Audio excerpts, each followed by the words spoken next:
Kapapasok lang na balita, pumutok ang bulkang Bulusan sa Sorsogon ngayong umaga. Ayon sa Philippine Institute on Volcanology and Seismology of PHIVOLCS, natapos yan bandang alas 5 ng umaga kanina. Inaalam pa ang mga karagdagang detalye kaugnay ng pagputok ng bulkang Bulusan. Para sa update sa pagputok ng bulkang Bulusan sa Sorsogon, makakapadayam natin si PHIVOLCS Director Dr. Teresito Bacolcol. Magandang umaga po sa inyo, Director. Yes, ma'am. Magandang umaga din po sa inyo. Director, sabi niyo po, phreatic eruption yung nangyari kanina sa bulkang Bulusan. Ano pong ibig sabihin niya pag sinabing phreatic eruption? Okay, so phreatic eruptions, these are steam-driven explosions that happen when water comes into contact with hot volcanic materials, pwedeng hot volcanic rocks or hot volcanic gases. And ang nangyari dito, it ejects steam, ash, and rock fragments. And wala pong involved dito na panibagong magma. So basically, parang nagprepito po tayo, yung mantika pinakuluan natin and then nilagyan natin ng tubig, nagkakaroon po ng steaming. So yun po yung analogy ng phreatic eruption. Director, pwede ho ba na magkaroon ulit ng pagputok sa mga susunod na oras o araw after itong nangyari kanina? Yes, pwede po. Yung steam-driven eruption kanina may be succeeded by the same similar events in the following days or following weeks. Kasunod ito nangyari phreatic eruption. Anong alert level po ngayon ang nakataas dyan sa bulkang Bulusan? Kailangan ho ba mag-evacuate yung mga kababayan natin na nakatira dyan sa may paligid ho ng bulkang Bulusan? Nasa alert level 1 ngayon ang Bulusan Volcano. So we raised it from alert level 0 to alert level 1. And ang recommendation naman natin is dapat walang tao inside the permanent danger zone. So which is 4 kilometers from the crater of the volcano. Iba yung pag-iingat pa rin po sana doon sa mga kababayan natin dyan. Tama po kayo. Okay. Vigilant po sila. Makikipag-ugnayan kami sa mga update ng activity ng Bulkang Bulusan. Maraming salamat po, PHIVOLCS Director Teresito Bacolcol, at isang magandang umaga po sa inyo. Maraming salamat din po. Hindi bababa sa 11 ang kumpirmadong patay nang mauwi sa trahedya ang pagdiriwang ng isang festival ng mga Pilipino sa Vancouver, Canada. Ang ilang dumadalo sa kasiyahan, inararo ng isang SUV. Narito ang unang balita.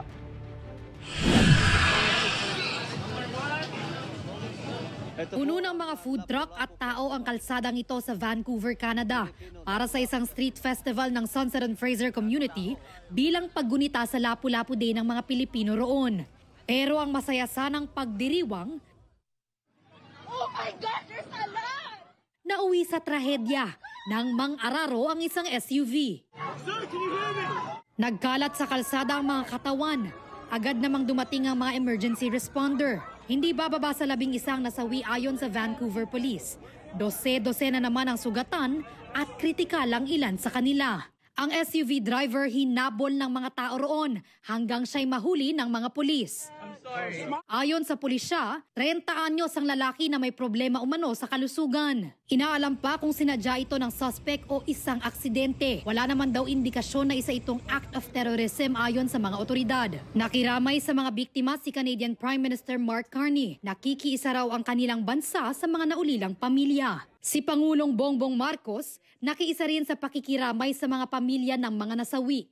Ipinag-utos niya sa mga diplomat ng Pilipinas na bigyan ng tulong ang mga biktima.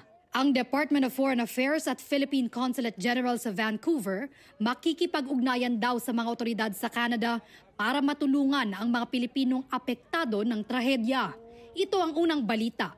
Bea Pinlac para sa GMA Integrated News. Kaugnay ng pang-araro ng isang SUV sa pagdiriwang ng Lapu-Lapu Day sa Vancouver, Canada, makausap po natin na dati natin kasama rito sa Unang Hirit at ngayon correspondent ay news anchor ng Omni News sa Canada na si Rhea Santos. Rhea, magandang umaga. Hi Igan, magandang hapon naman dito mula sa Vancouver. Kamusta ka na kasunod ng aksidente sa Vancouver? Ang balita ko, isa ka sa mga nag-host ng event na yon. Yes, Igan, unang-unang muna siguro, no, lubos na pakikiramay sa mga kababayan natin na nawala ng mahal sa buhay sa malagim na trahedyang nangyari po kagabi, April 26, selebrasyon ng Lapu-Lapu Day dito sa Vancouver. And yes, Igan, isa ako sa mga naging hosts ng programa sa pagsisimula ng Lapu-Lapu Day. Kinamusta mo ko? I'm not okay. Ang Filipino community natin dito sa Vancouver, nagdadalamhati. We're all grieving. Kasi ang saya lang nung ano ang saya lang nung event, ang saya lang ng selebrasyon. Alam mo naman, pag selebrasyon ng mga Pilipino, pamilya, magkakaibigan, happy lang tayo, kainan. Nung nangyari yung insidente, pasado alas 8 ng gabi, nakaalis na ako. Dahil alas 4 pa lang, umalis na rin ako. Okay. Pero pasado alas 8, yun na, sumasabog na yung telepono ko sa mga mensahe, sa mga videos na nagsisirculate sa social media. Dahil maraming ang nag-aalala. Kanina, Igan, pinalabas kasi kami lahat dahil nga Filipino community event, no, yung nangyari dito sa Vancouver. Halo-halong emosyon, sakit, galit, yung iba talagang tulala pa, parang hindi talaga makapaniwala na mangyayari ito. May impormasyon ba na yung 11 may mga Pilipinong nadamay doon sa namatay, Rhea? Alam mo, since it's a Filipino event, marami talaga mga Pilipino at actually thousands. Pero bukas din kasi ito sa iba't ibang lahi. So I don't really want to speculate. Even yung mga authorities dito, hindi sila naglalabas ng mga identity nitong 11 casualties. Pero Igan, what I can confirm siguro at lumabas na naman, may mga GoFundMe account na doon sa, well, I can say yung may isang kababayan tayo, may GoFundMe na para sa isang kababayan natin, humihingi ng tulong para maiuwi yung labi niya sa Pilipinas. Hindi pa sila naglalabas yung mga authorities dito, no? Oo.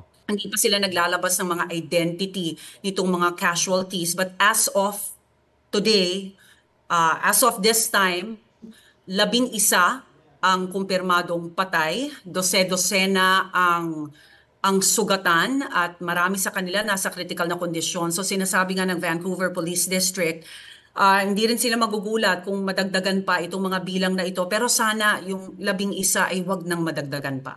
Kamusta security doon sa lugar na pinangyarihan ng insidenteng ito, Rhea? Alam mo, pag nagkakaroon ng mga malalaking event dito sa Vancouver, protocol na magkaroon ng risk assessment. So kanina nagkaroon ng press con itong mga organizers ng Lapu-Lapu Day Festival. Ito yung tinatawag na isang organisasyon, Filipino BC. At sinabi naman nila na nagkaroon sila ng risk assessment and of course in coordination with the City of Vancouver. At go signal, may go signal na yes, ituloy ang event. Talagang it's really unfortunate na mangyari ito sa isang Filipino event dito sa Vancouver, Igan. Ito ba ay purely accident o may intensyon? Yung suspect ba, may mga iba pang detalye tungkol sa kanya bukod sa 30 years old siya at may problema daw sa kalusugan?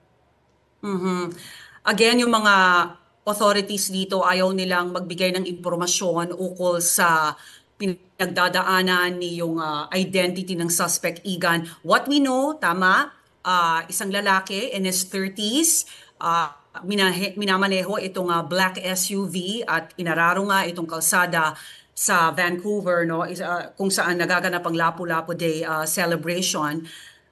Yung area na yon punong-puno ng mga food trucks at syempre pag food trucks, ang daming tao niyan, 'di ba? Actually, patapos na yung event. Pero going back dito sa suspect, no, so hindi nila nire-release yung pangalan. Alam natin na nasa kustodiya siya ng pulis. Ang impormasyon na ibinigay lang ng pulis sa atin ay kilala siya ng pulis. Mukhang may history na ito ng pakikipag-ugnayan sa mga mental health experts. Yun lang yung impormasyon na inilabas ng mga pulis. Hindi po ito act of terrorism. Okay. So nakaantabay rin kami, nakahintay rin kami sa mga susunod na araw itong pinakamalaking storya dito sa Vancouver. Aside of course, bukas magaganap pa yung federal elections. Pero para sa Filipino community, mga kababayan natin, hindi lang actually Igan sa Canada, iba't ibang panig ng mundo, talagang masakit na nangyari ito. May naibigay na bang tulong yung mga otoridad sa mga biktima? Yung ating gobyerno dyan, may naiparating na rin ba? Yes, Igan, talagang grabe yung pakikidalamhati ng lahat ng mga leaders, even of course si Prime Minister Mark Carney na tumatakbo din muli, no, dito sa federal election. Lahat ng mga leader ng mga partidong tumatakbo sa eleksyon ay nagpahatid na rin ng kanilang pakikiramay sa Filipino community, ang mga Filipino organizations naglabas na rin ng mga impormasyon para sa mga mental health support. Marami kasi dito talagang, alam mo yon, natutulala. Kanina, Igan, talagang paglabas ko ng bahay, makakita ka ng Pilipino, yayakapin mo. Nag-iiyakan kasi nga hindi makapaniwala sa nangyari. Yung Premier ng British Columbia, si David E.B., kanina nagsalita din. Ang sabi niya, kilala daw ang mga Pilipino talaga bilang mga magagaling pagdating sa healthcare workers dito sa Canada, lalong-lalo na sa probinsya ng British Columbia. At doon sa sabi niya parang they've been taking care of British Columbians for a long time. It's about time that we take care of the Filipinos here in our province. So, ramdam mo yung suporta ng bansa, ng komunidad. Siguro sa mga Pilipino na lang, maraming lumapit sa amin at malaking tulong sa lahat na yung pakikipag-usap. And it's helping me actually, Igan, dahil kasi hindi mo maalis sa isip mo yung yung saya ng mga tao doon, yung pamilya, mga bata. So talagang napakasakit na nangyari po ito sa Filipino community dito po sa Vancouver. Maraming salamat at ingat. Rhea Santos live mula sa Vancouver, Canada. Mga kapuso, narito mga pangarin po tayo ngayon sa Palacio del Gobernador sa Intramuros, Maynila para sa isasagawang local absentee voting para sa election 2025.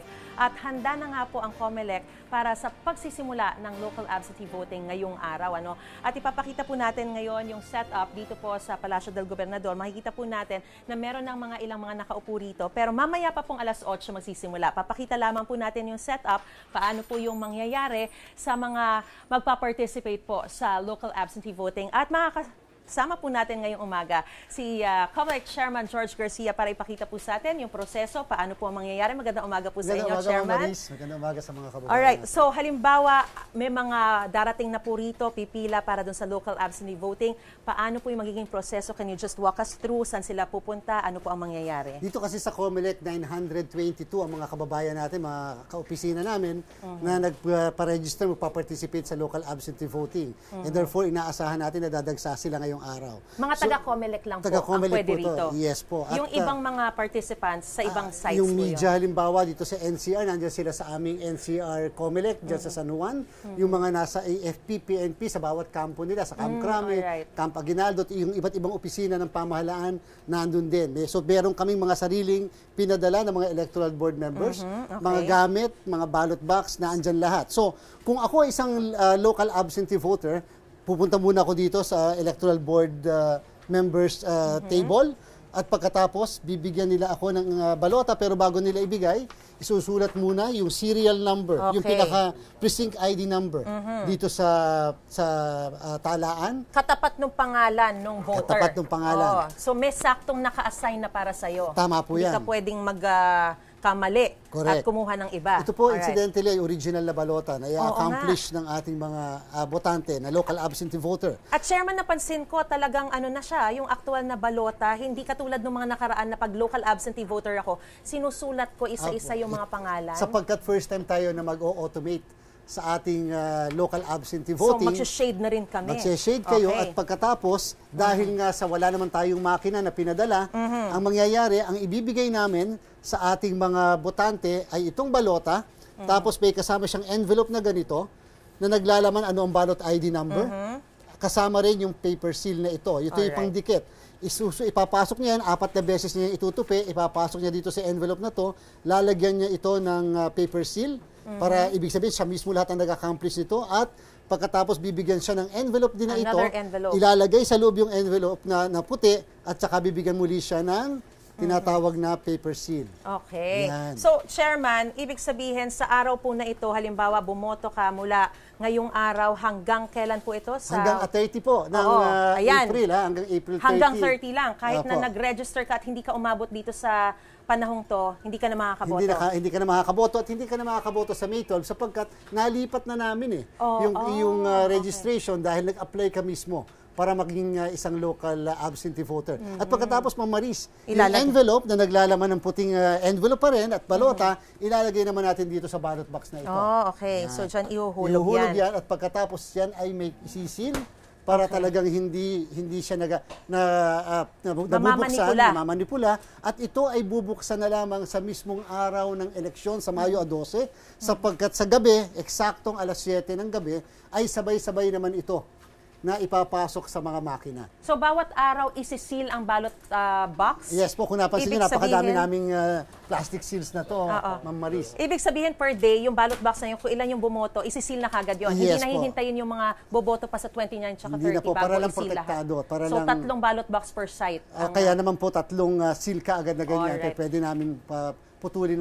yung bawat seal. Chairman, ilan po ang inaprubahan ng COMELEC para makaboto para sa local absentee voting? 57,682 ang lahat-lahat ng mga boboto dito sa ating local absentee voting.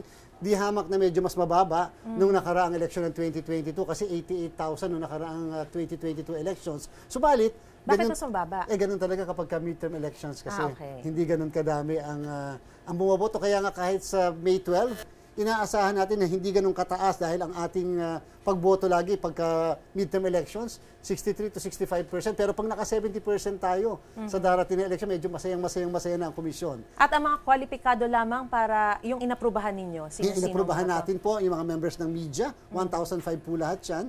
At pagkatapos yung membro ng Armed Forces of the Philippines, Philippine Army ang pinakamadami. Meron din tayong pong miyembro ng Philippine National Police. Meron po tayong mga taga-DOH, at iba pang ahensya ng pamahalaan. Kahit sa COMELEC nga po, meron po kami na mga boboto po dito. Chairman, para sa local absentee voting, limitado lang yung pwede mo iboto, di ba? Hindi pwedeng lahat. Sino-sino yung mga pwede lang National iboto? candidates lang po. Ibig sabihin, senador lamang at saka party list ang pwede nilang maiboto. At meron din kayong papatupad na ayuda ban hanggang kailan to? Tsaka ano po ba ang parusa kapag may lumabag? Ay, nako, ang ating pong ayuda hanggang May 2 na lamang. May 1 actually. Pag May 2 to 12, bawal na pong ipamahagi yan. Kahit na anong pangalan pa ng ayuda, bawal na po. Ngayon po, meron tayong na-monitor yung mismong kandidato na incumbent ay present. Ngayong araw na ito, maaari po namin tanggalin yung kanilang mismong exemption para mamahagi ng ayuda at kakasuhan din namin yung mismong local official na involved. At lalabas din po yung resulta, no? Para dun sa show cause order. Yes po, sa mga show cause orders, nako, madami po kami ilalabas pa sa mga susunod na araw. Maraming salamat po, Chairman George Garcia, para sa impormasyong binigay niyo po sa amin. At of course, para po sa mga magpa-participate sa local absentee voting, huwag niyo pong kalimutan, mula alas 8 ng umaga hanggang alas 5 lamang po ng hapon, maaaring bumoto at mag-participate po tayo para hindi po masayang ang ating iisang boto. Yan po muna ang latest sa sitwasyon. Mula pa rin po dito sa COMELEC. Balik po sa studio. Para mapabilis ang pila ng mga pasahero, papalitan ng Department of Transportation ang mga X-ray machine sa mga istasyon ng tren sa Maynila. Live mula sa Quezon City, may unang balita si EJ Gomez. EJ. Igan, may plano nga ang gobyerno na mag-deploy ng karagdagang K9 units para palitan ang mga X-ray machines sa MRT at LRT stations. Inalam natin kung ano ang masasabi ng mga kapuso nating commuter ukol sa panukalang yan. Pinaghahandaan ngayon ng Department of Transportation o DOTR ang pagde-deploy ng dagdag K9 units sa mga istasyon ng MRT at LRT sa Maynila. Papalitan daw ng mga K9 units ang mga X-ray machine sa mga istasyon. Sa ganitong paraan, maiibsan daw ang mahabang mga pila na nararanasan ng mga commuter. Pabor dyan ang ilang mga kapusong nakausap natin. Okay naman po yun, ma'am, kasi kung marami naman pong pila, pwede na ipamoy ng aso. Kasi pwede naman po pailahin na lang yung mga bagaheng malalaki na hindi na kailangan pang buksan at ipapamoy na lang sa handler. Malaking bagay rin daw sa grupo nila Samantha ang hindi na pumila ng matagal bago makasakay ng tren para hindi sila nalilate sa eskwela. Pero may bahagya raw silang alinlangan. When it comes po nga sa safety ng mga pasahero, medyo po siya, like alanganin since di ba po X-ray is all about imaging ganyan. So I think di po kayang I think yung capability po nung sa mga weapons nga po is not totally 100%. Compared po kasi sa K9 is kasi hindi naman po niya ma-detect kung ano po talaga yung nasa loob, ganon. Depende po kung paano nila patatakbuhin yung proseso dyan. Eh, okay naman po yung sa sa machine eh. Oh, mas mabilis pa nga po yun. Ewan ko lang po sa aso.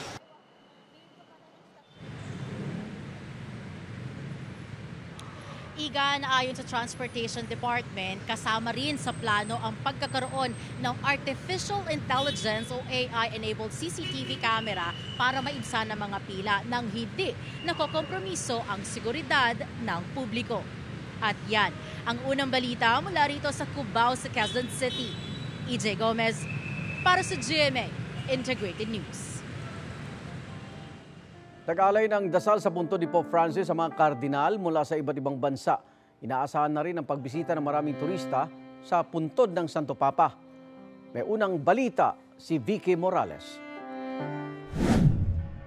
Dahil sa paghimlay ni Pope Francis sa Basilica de Santa Maria Maggiore, asahan daw na mula ngayon magiging paboritong puntahan ito ng mga turista.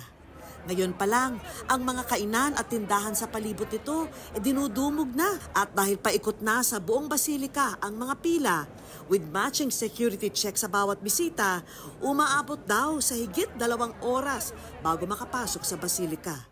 Nandito na po tayo ngayon sa loob ng basilika. Talagang wow, nakakabangha yung loob ng basilikang ito. Tingnan niyo naman yung mga kisame. Napaka-intricate, pati yung mga painting sa mga dingding. Ito raw yung sinasabing mother ng lahat ng shrine na dedicated kay Mama Mary. Na-imagine ko yung mga panahong pumupunta rito si Pope Francis before and after ang kanyang mga apostolic journey para humingi ng gabay. Last time na may nailibing na Santo Papa rito was taong 1903 pa. Habang nasa pila kami papuntang puntod ni Pope Francis, taimtim ang lahat. Ang tanging maririnig ay yung ilang ulit na panawagan ng mga security staff na huwag magtagal para bumilis ang pag-usad ng pila. Punong-puno po rito sa loob ng Basilica de Santa Maria Maggiore at kasama ko sa pila ang mga mananampalataya at mga tulad ni Ma'am na nagdadasal ng rosaryo. At habang nasa pila kami, biglang itinigil muna ang pagpapapasok sa mga deboto. Ito na ang sumunod na eksena. Sabay-sabay dumating ang mga kardinal mula sa iba't ibang bansa para bisitahin itong napakasimpleng puntod ng Santo Papa. Pagkatapos mag-alay ng dasal, nagsama-sama sila sa isang misa. Marahil, humihingi ng lakas at gabay dahil isang linggo mula ngayon, sila rin ang magtitipon-tipon upang pumili ng bagong Santo Papa. Mula sa Rome, Italy, Vicky Morales para sa GMA Integrated News.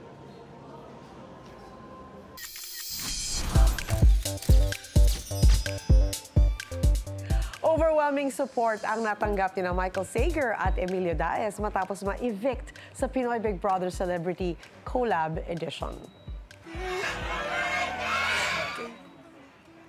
Sinalubong ng energetic crowd sila Michael at Emilio o Millie sa kanilang paglabas mula sa bahay ni Kuya. Sila ang first male evictees ng edisyong ito.